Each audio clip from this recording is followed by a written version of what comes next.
ও বন্ধু রে, হযরতে সাদ ইবনে আবি ওয়াক্কাস বলেন, আমি ইসলাম ধর্ম কবুল করার 3 দিন আগে রাতের বেলা ঘুমায়া গেলাম। রাতের বেলা যখন ঘুমাইলাম রে, আমি স্বপ্নে দেখলাম বিশাল এক সমুদ্র। ওই সমুদ্রের মধ্যে আমি সাদ হাবুডুবু খাইতেছি, আমি সাদ হাবুডুবু খাইতেছি। চতুর্দিকে পানি, চতুর্দিকে পানি, আমি সাঁতরাইতেছি।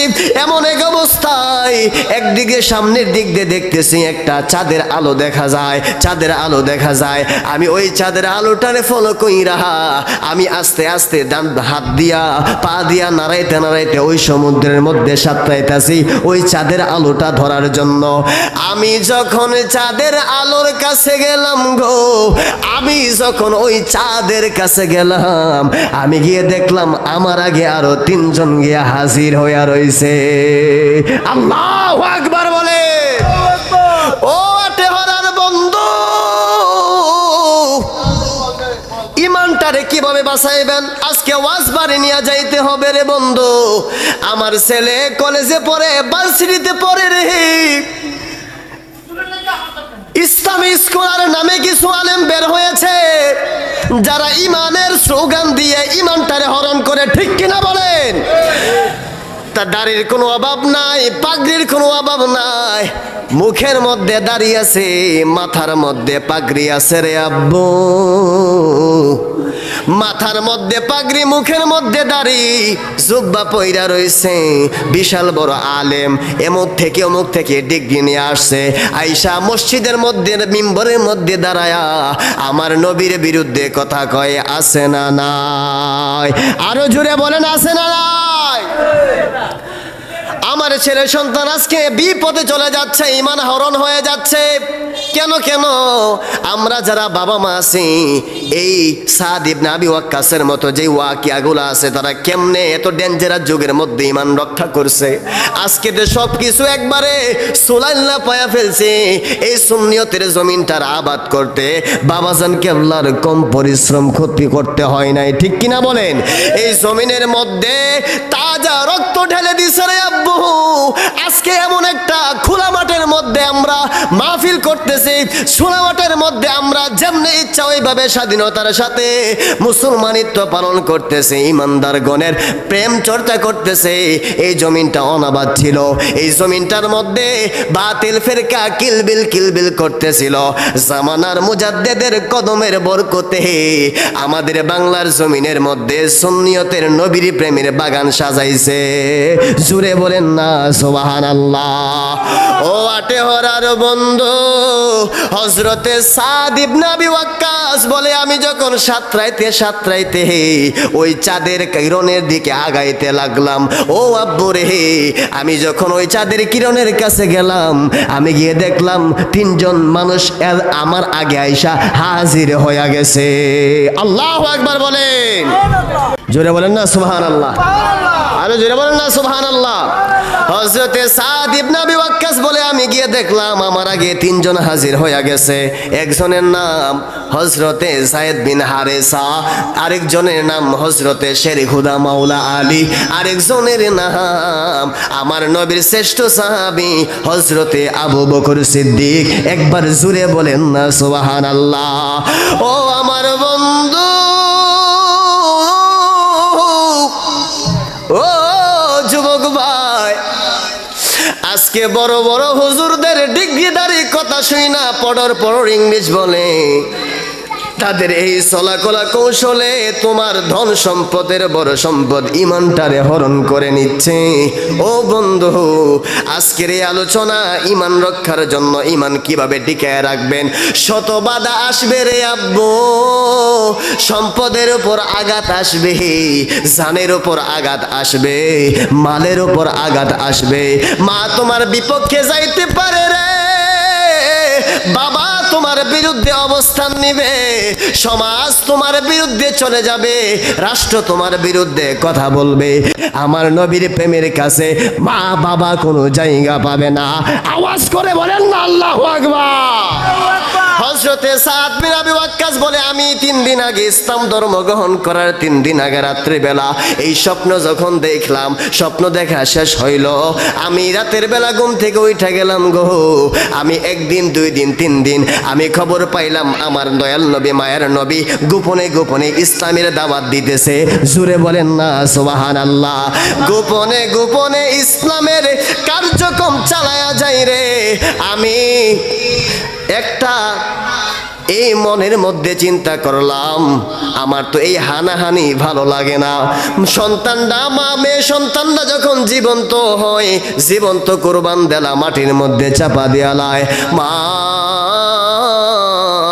সন্তানের হাহাকার কইরা কান্না করে। এই জাহেলিয়াতের যুগ আমার মন ভাল লাগে না। আমার মনটা কই এই অন্ধকার থেকে একটু শান্তি পাইতাম। এইভাবে স্বপ্ন দেখছে মাথার মধ্যে খেলে।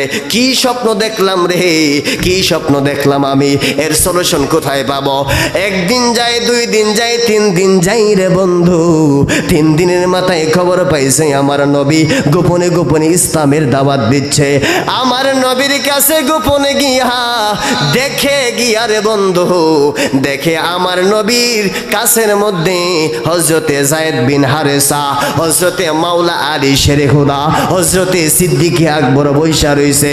আমার নবীর কাছে গিয়া হযরতে সাদ কালেমা পয়রা মুসলমান হইয়া গেছে। একটু আওয়াজ করে বলতে হবে সুবহানাল্লাহ। এ আটেহরার মানুষ, ও আটেহরার মা,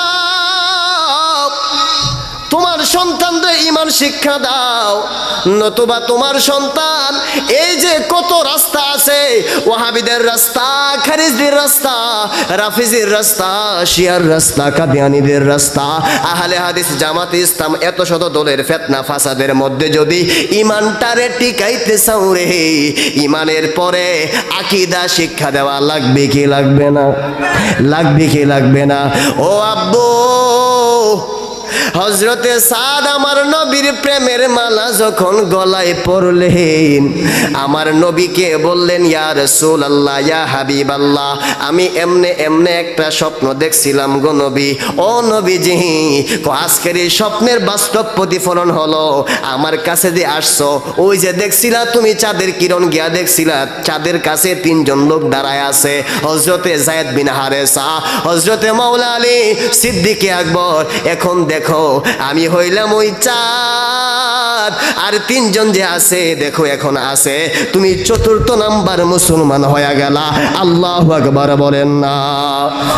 হযরতে সাদ যখন মুসলমান হইয়া ঈমান আনয়ন করছে রে, ঈমান আনয়ন কইরা যখন বাড়িতে গেছে, মার কাছে খবর চইলা গেছে আপনার সাদ বাপ দাদার ধর্মের মধ্যে চুনকালি দিয়া ইসলাম ধর্ম কবুল কইরা ফেলছে। জুড়ে বলেন না সুবহানাল্লাহ। জুড়ে বলেন সুবহানাল্লাহ।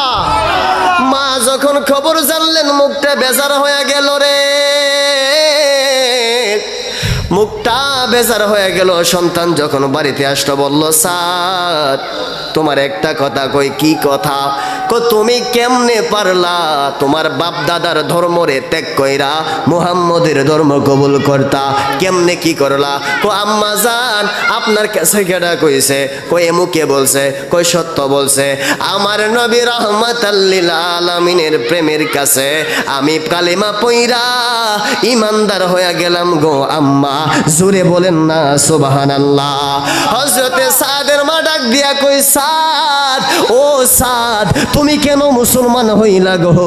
তুমি কেন বাপ দাদার ধর্মের মধ্যে চুনকানি দিলা? তোমার মনটা কিভাবে সাই দিল?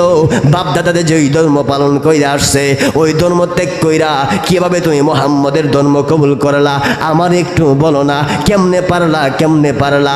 মা দুঃখিনী যখন এইভাবে বলে, আমি 10 মাস 10 দিন তোমার গর্ভে ধারণ করলাম, আমি এত কষ্ট করলাম তোমার লালন পালন করার জন্য রে। হযরতে সাদ ইবনে আবি ওয়াক্কাস বলে, আম্মা জান, ও আম্মা জান, ও আম্মা জান গো, আমি আপনারে অনেক ভালোবাসি, অনেক ভালোবাসি। হযরতে সাদ ইবনে আবি ওয়াক্কাস মা ভক্ত ছিল, মা ভক্ত ছিল, মারে অনেক বেশি ভালোবাসতেন, বাবারেও অনেক বেশি ভালোবাসতেন। ও বন্ধুরে, আম্মা আমি আপনারে ভালোবাসি, কিন্তু আপনার চাইতে আমি আমার আল্লাহর হাবিবরে বেশি ভালোবাসি। জোরে বলেন না সুবহানাল্লাহ। সাদ ইবনে আবি ওয়াক্কাস কয় নাম্বার মুসলমান? 4 নাম্বার। এই জোরে বলেন না, কয় নাম্বার? 4 নাম্বার। হযরতে সাদ ইবনে আবি ওয়াক্কাস বলে, আম্মা আমি আমার হাবিব রে, আমার মা দয়াল নবী রে অনেক বেশি ভালোবাসি গো আম্মা। আম্মা বলে, ও সাদ, যদি তুই মুহাম্মদের ধর্ম ত্যাগ না করবি, আমি মা কইতাছি খাবার দাবার সাইরা দেবো। বলেন না আল্লাহু আকবার। কি করবে, কি করবে? এত কষ্ট কইরা লালন পালন কইরা বুঝি মার মনে কষ্ট দিবি সাদ? মুহাম্মদের ধর্ম ত্যাগ কইরা ফেল, নয়তোবা আমি খাবার দাবার তো দূরের কথা, আমি মা এক ফোঁটা পানিও মুখে দিব না। একটু জোরে কি বলা যাবে সুবহানাল্লাহ? একদিন যায়, 2 দিন যায়, 3 দিন যায়, মা খাবার খায় না, খাবার বাদ দিয়া দিছে, পানি পর্যন্ত খায় না। আশেপাশের মানুষজন বলে, সাদ তোর মার এই অবস্থা কেন? তুই নাকি মুসলমান হইছ, এই জন্য নাকি তোর মা বলছে, কসম কাটছে, তুই সাদ যতক্ষণ পর্যন্ত ইসলাম ত্যাগ না করবি ততক্ষণ তোর মা নাকি খাবার খাবে না। এই সাদ এত কষ্ট করছে, এত কষ্ট করছে, লালন পালন কইরা তোরে বড় করছে রে, মার মনে কেমনে কষ্ট দেস? তোর জন্য তো খাবার দাবার বন্ধ কইরা দিছে, অসুস্থ হয়ে গেছে। আর যদি এইভাবে চলতে থাকে মা তো দুনিয়ার জমিন থেকে বিদায় নিয়ে নিবে। সাদ তুই চাইলেই তো তোর মা ঠিক হইয়া যায়, খাবার দাবার খায়, তুই চাস না, যাস না, মার কাছে যা, গিয়া সিরা বল না আমি মুহাম্মদের ধর্ম ত্যাগ করে ফেলছি। সাদ একদিন যায়, 2 দিন যায়, মার কাছে গিয়া কো আম্মা খাবার কেন খাও না? কয় না না না, খাবার খাবো না, যতক্ষণ পর্যন্ত মুহাম্মদের ধর্ম ত্যাগ না করবি রে ফুত, আমি মা দুঃখিনী এক ফোঁটা পানিও খাবো না। জোরে বলেন না আল্লাহু আকবার। 10 মাস 10 দিন মায়ে গর্বে দিল ঠাই, রক্ত মাংস খাইয়া মায়ের ভবে এলাম ভাই, ভূমিষ্ঠ হইয়া আমি উঠিলাম কান্দিয়া, শান্ত করিল মায়ের বুকের দুধ দিয়া। আরে ও মায়ের প্রসবের কালে, আরে বুক ভেসে যায় নয়ন জলে রে,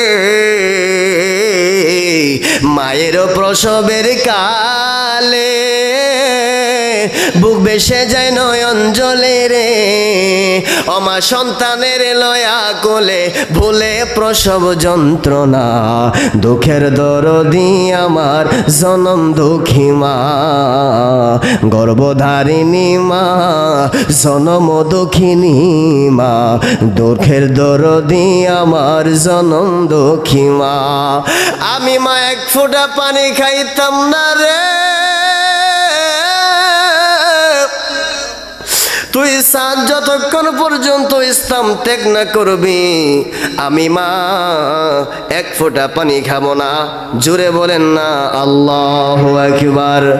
একদিন যায়, 2 দিন যায়, বেশ কয়েকদিন চলে গেল, মা মুমূর্ষ অবস্থায় বিছানার মধ্যে পইরা গেছে। মা বিছানার মধ্যে পইরা গেছে। সাদ ইবনে আবি ওয়াক্কাস মার কাছে আইসা কয়, আম্মা তুমি কি এই অবস্থানি করবা? কেন পানি খাও না? পানি খাও না? মা তোমারে আমি অনেক বেশি ভালোবাসি গো আম্মা, কিন্তু আমার নবীরে আমি ছাড়তে পারবো না।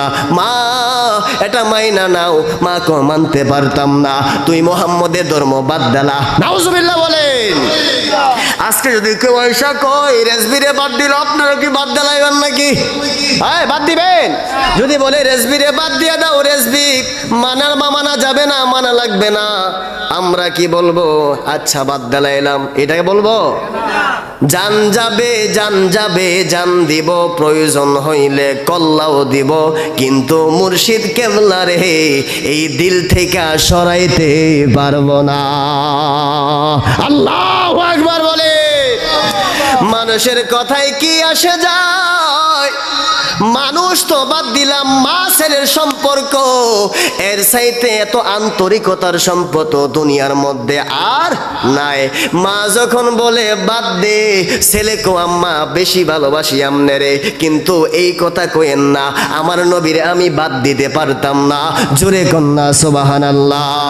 মা মুমূর্ষ অবস্থায় সাদ ইবনে আবি ওয়াক্কাস যখন অনেক চেষ্টা করলেন, মাকে যখন এই অবস্থা থেকে সরাইতে পারলেন না, ও বন্ধুরে, সাদ ইবনে আবি ওয়াক্কাস বলে আম্মা তুমি তো একটা মা, তুমি তো একটা মা, তুমি তো একটা মা, আমার কাছে যদি 1000 মা একবার আসে আর যায়, একবার যদি মারা যায়, 1000 বার যদি মারা যায়, আমি আমার নবীরে ছাড়তে পারবো না। জোরে বলেন না সুবহানাল্লাহ। আমার হযরতে সাদ ইবনে আবি ওয়াক্কাস মা, তুমি তো একটা মা, আমার কাছে যদি তুমি মা 1000 বার যদি আমার চোখের সামনে মরো, আমি সাদ ইবনে তাকায় থাকবো, মার প্রতি সহানুভূতি করব, কিন্তু আমার নবীরে আমি ছাড়তে পারবো না। জোরে জোরে বলেন না সুবহানাল্লাহ।